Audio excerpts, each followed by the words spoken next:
નમસ્કાર વાલા વિદ્યાર્થી મિત્રો, સ્વાગત છે તમારું આપની YouTube channel Shri Uma tuition classes Jamnagar ની અંદર। વિદ્યાર્થી મિત્રો, આજે આપણે શીખવાના છે ચેપ્ટર નંબર 4B જેનું નામ છે પદાવલી। તો ચાલો આપણે ભાગાકાર, ગુણાકાર, સરવાળા અને બાદબાકી વિશે આ ચેપ્ટર ની અંદર સંપૂર્ણ માહિતી મેળવશું। તો વાલા વિદ્યાર્થી મિત્રો, ચેપ્ટર નંબર 4B પદાવલી ની અંદર આપણે શું સમજવાનું છે? સૌથી પહેલા છે કાઉન્સ સમજવાના છે। તો કાઉન્સ ની અંદર સૌથી જે પહેલો કાઉન્સ છે તે લીટી કાઉન્સ છે કે જ્યારે તમને કોઈ પણ સંખ્યા ઉપર આ રીતની આકૃતિ હોય, લીટી કરેલી હોય તો તેને લીટી કાઉન્સ કહેવામાં આવે છે। ત્યારબાદ નાનો કાઉન્સ આવે છે કે જ્યારે તમને કોઈ પણ સંખ્યાની ફરતે આ પ્રકારની આકૃતિ આપેલી હોય તો તેને નાનો કાઉન્સ કહેવામાં આવે છે। પછી આવે છે છગડીયો કાઉન્સ। છગડીયા કાઉન્સ ની અંદર જ્યારે તમને કોઈ પણ પ્રશ્નની બંને બાજુ આ રીતની આકૃતિ આપેલી હોય તો તેને છગડીયો કાઉન્સ કહેવામાં આવે છે। અને છેલ્લો છે એ મોટો કાઉન્સ છે કે જ્યારે તમને કોઈ પણ સંખ્યાની ફરતે આ રીતના અડધા સ્ક્વેર આપેલા હોય તો તેને મોટો કાઉન્સ કહેવામાં આવે છે।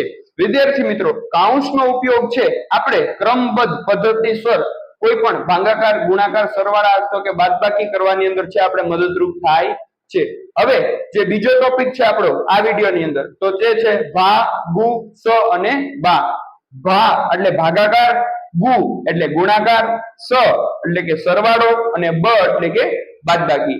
જ્યારે પણ તમને કોઈ પણ દાખલો આપેલો હોય એમાં સૌથી પહેલા તમારે ભા એટલે કે ભાગાકારની ક્રિયા કરવાની છે, ત્યારબાદ ગુ એટલે કે ગુણાકારની ક્રિયા કરવાની છે, સ એટલે સરવાળાની અને અંતમાં બ એટલે બાદબાકીની ક્રિયા કરવાની છે।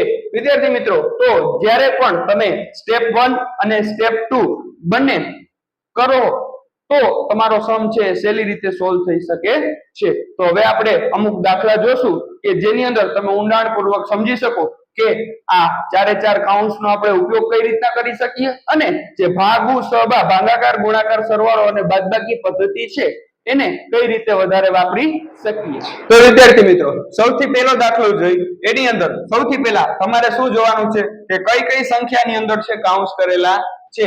તો સૌથી પહેલા આપણે આ કાઉન્સ છે એ સોલ્વ કરશી। 5 + 0 એટલા માટે 5 વત્તાની નિશાની, 15 + 10 કેટલા થશે? 25।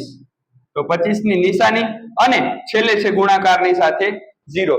વિદ્યાર્થી મિત્રો, અહીંયા ઘણા વિદ્યાર્થી મિત્રો એવી ભૂલ કરે છે કે પહેલા 25 અને 5 નો સરવાળો કરી નાખે અને ત્યારબાદ છે 0 સાથે ગુણાકાર કરે છે, પણ આપણા ભાગુ સબાના નિયમ અનુસાર સૌથી પહેલા છે એ 25 ગુણ્યા 0 ની છે ક્રિયા થશે, એટલા માટે 25 ગુણ્યા 0 એટલે 0, 0 + 5।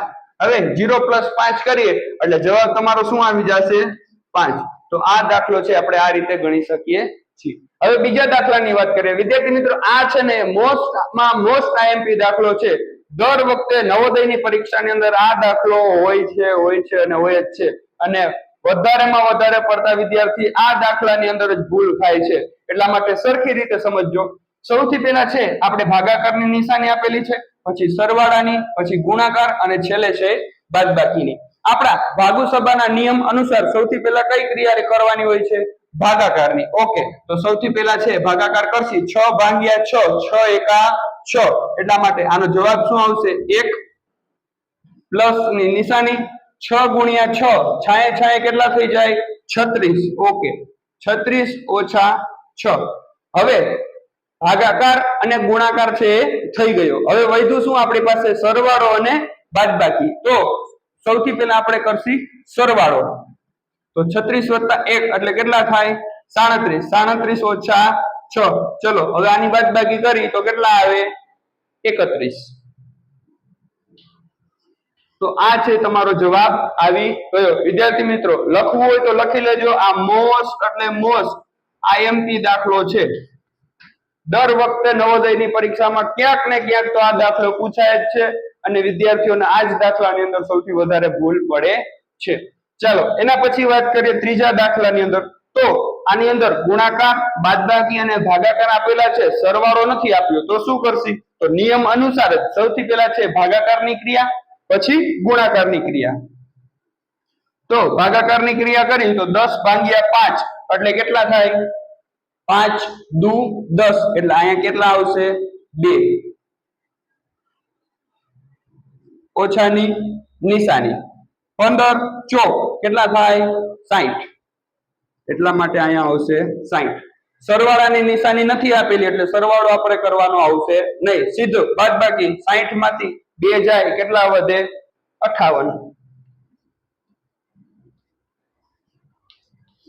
તો આ તમારો જવાબ આવી ગયો તો આ રીતના તમને થાય એમ કે સાહેબ આ દાખલો તો બહુ અઘરો છે પણ ખાલી 2 સ્ટેપ ની અંદર તમે આ દાખલાનો જવાબ લઈ આવી શકો છો જો તમને ભાગુસભાનો નિયમ ખબર હોય તો એના પછી આ દાખલો કરીએ કે આ દાખલાની અંદર તમને એમ થશે કે ઓહ સર આમાં તો 101 આપ્યા છે 11 આપ્યા છે ગુણાકાર આપ્યા છે સર અમને ગુણાકાર તો આવડા મોટા ન આવડે તો શું કરવાનું તો એક વસ્તુ યાદ રાખો વિદ્યાર્થી મિત્રો કે જ્યારે કોઈ પણ સંખ્યાનો ગુણાકાર 0 સાથે હોય તેની સાથે 0 સાથે હોય ત્યારે હંમેશા એનો જવાબ છે એ 0 આવે છે આ બે સંખ્યાનો ગુણાકાર કરવાથી આપણે 0 મળ્યો એનો તમે 11 સાથે ગુણાકાર કરો તો 11 0 જ્યાં પણ કેટલા થાય છે 0 જ થાય છે તો આ પ્રશ્નનો જવાબ કેવો આવી ગયો 0 તો આ રીતે છે તમે ભાગુસભા અને કાઉન્સનો ઉપયોગ કરી સહેલામાં સહેલી રીતે અને ફટાફટ શોર્ટકટ તરીકાથી છે તમે બધા જ સમ છે એ ગણી શકો છો કે પાંચમા દાખલાની અંદર છે એ મોટો કાઉન્સ છગડીયો કાઉન્સ અને નાનો કાઉન્સ ત્રણેય કાઉન્સ છે આપેલા છે તો એ દાખલો કઈ રીતે સોલ્વ કરશી તો સૌથી પહેલા તો જે નાનો કાઉન્સ આપણી પાસે છે એ સોલ્વ કરવાનો રહેશે કે 6 ભાગ્યા 2 તો 3 દુ છે 6 થાય તો 3 આવી જશે જે છગડીયો કાઉન્સ છે તે અને મોટો કાઉન્સ એમનેમ રહેશે ગુણ્યા 3 છગડીયો કાઉન્સ પૂરો ગુણ્યા 3 હવે નાનો કાઉન્સ થઈ ગયો સોલ્વ હવે વારી આવશે છગડીયા કાઉન્સ ને તો છગડીયો કાઉન્સ સોલ્વ કરવા માટે શું કરશે 3 તેરી 9 છગડીયા કાઉન્સ ની અંદર 9 ગુણ્યા 3 અને મોટો કાઉન્સ છગડીયો કાઉન્સ સોલ્વ થઈ ગયો હવે વધ્યો મોટો કાઉન્સ તો મોટા કાઉન્સ ની અંદર પણ આ બંનેનો શું કરશે ગુણાકાર તો 9 તેરી ને 27 તો તમારો જવાબ શું આવી ગયો 27 તમને જોતા એમ લાગે કે સર આમાં તો કાઉન્સના ઢગલા બધા છે અને કેમ સોલ્વ કરશી પણ માત્ર તમારે ભાગુસભા અને કાઉન્સને જ ધ્યાનમાં રાખવાના છે એના પછી છઠ્ઠો દાખલો તો છઠ્ઠા દાખલાની અંદર શું છે 150 ગુણ્યા 0 ગુણ્યા 5 ગુણ્યા 4 વત્તા 700 ઓ સર આમાં તો કેલ્ક્યુલેટરની જરૂર પડે હો તો જ થાય પણ એવું કાંઈ છે નહીં તમે જોઈ લ્યો આની પહેલાના દાખલામાં મેં કરાવ્યું હતું કે કોઈ પણ સંખ્યાને 0 વડે ગુણાકાર કરો તો જવાબ કેટલો આવે હંમેશા 0 જ આવે તો જોવો જોઈએ અહીંયા પણ ગુણાકારની નિશાની અહીંયા પણ ગુણાકાર અને અહીંયા પણ ગુણાકાર તો આ બધાની સાથે શું લાગેલું છે ગુણાકાર અને સાથે શું લાગેલો છે 0 તો આ બધી જ સંખ્યાનો ગુણાકારનો જવાબ શું આવે 0 અહીંયા પ્લસ ની સાઇન પ્લસ 700 0 પ્લસ 700 કેટલા થાય 700 લ્યો આ તો સાહેબ બે સ્ટેપ નો દાખલો થઈ ગયો સમજાઈ ગયું કે ન સમજાણું તો આવું જ હોય છે ખાલી એક પ્રકારનું તમારે થોડું ગમતું તમારું મગજ આંકવાનું કે કોઈ પણ સંખ્યાને 0 સાથે ગુણાકાર કરી તો જોઈ લ્યો કેટલી સંખ્યા 0 હારે ગુણાકારમાં આવે છે પછી નિશાની શેની છે પ્લસ ની તો પ્લસ 700 કરી દયો તમારો જવાબ આવી ગયો 700 સમજાઈ ગયું બધાને ચાલો એના પછી એક પેટર્ન ટાઈપ દાખલો આપેલો છે કે એની અંદર શું કીધું છે કે જ્યારે 2 ગુણ્યા 2 ઓછા 1 ગુણ્યા 1 કરો તો તમારે ગુણાકાર કરવાની જરૂર પડતી નથી એની અંદર તમે 2 પ્લસ 1 કરી નાખો તો એનો છે તમને જવાબ મળી જાય છે તો અહીંયા તમને એક બીજી એવી જ રકમ આપી છે કે 73 ગુણ્યા 73 ઓછા 72 ગુણ્યા 72 તો ઓ સર આ તો બહુ મોટો દાખલો છે એટલે 73 ગુણ્યા 73 કરો પછી 72 ગુણ્યા 72 કરો પછી વળી બેયની બાદબાકી કરો સર આ તો બહુ વાર લાગે પણ આમાં પણ શોર્ટકટમાં શોર્ટકટ ટ્રીક જ્યારે પણ બે બાજુની સંખ્યાનો ગુણાકાર ની બાદબાકી આપી હોય ત્યારે શું કરવાનું આ 2 73 છે અહીંયા 2 72 છે તો આ બે માંથી એક જ વખત લખી નાખવાનું લખી નાખ્યા માઈનસ છે એનો શું થઈ ગયા તો અહીંયા પ્લસ તો અહીંયા પણ માઈનસ નો પ્લસ કરી નાખો તો 73 + 72 કેટલા થાય? 3 ને 2 5, 7 ને 7 14, 145 લ્યો. કરવો પડ્યો ગુણાકાર, અહીં કરવો પડ્યો ગુણાકાર, સીધો શું થઈ ગયો? શોર્ટકટ ટ્રીક થી છે દાખલો થઈ ગયો. આને છે તમે ઓલી રીતથી કરો કે ગુણાકાર કરો અને વળી બીજો ગુણાકાર કરો અને ફરી બાદબાકી કરો તો એને ડોંકી વર્ક કહેવાય. ડોંકી કેમ કામ કરે? ગાંડાની જેમ કામ કર્યા રાખે ને, પણ આપણે ગાંડાની જેમ કામ કરવાનું નથી. આપણે હંમેશા સ્માર્ટ વર્ક કરવાનું છે. જેટલું તમે સ્માર્ટ વર્ક કરશો એટલું તમને સહેલી રીતે છે દાખલો સમજાઈ જશે. તો વિદ્યાર્થી મિત્રો, આ મેં તમને 7 દાખલા સમજાવ્યા.